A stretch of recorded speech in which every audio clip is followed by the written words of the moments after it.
আমরা এখন রূপনারায়ণ নদীর দিকে এসেছি, আমাদের ফুল টিম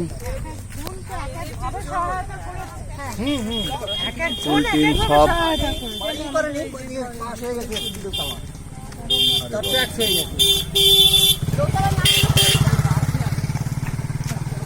সুন্দর জায়গা।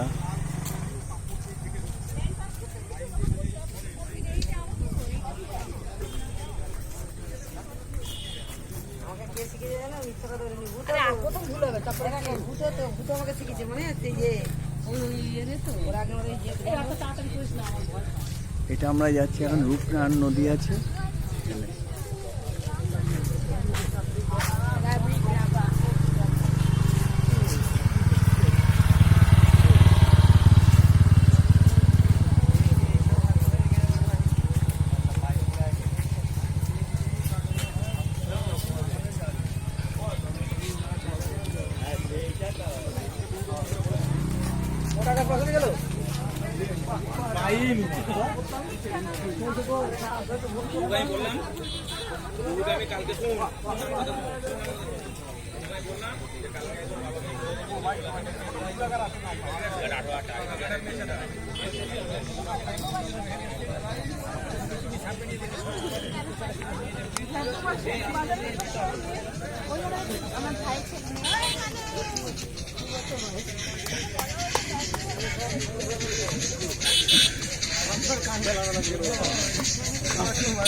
না না, দরকার নেই, আর যাওয়ার দরকার নেই।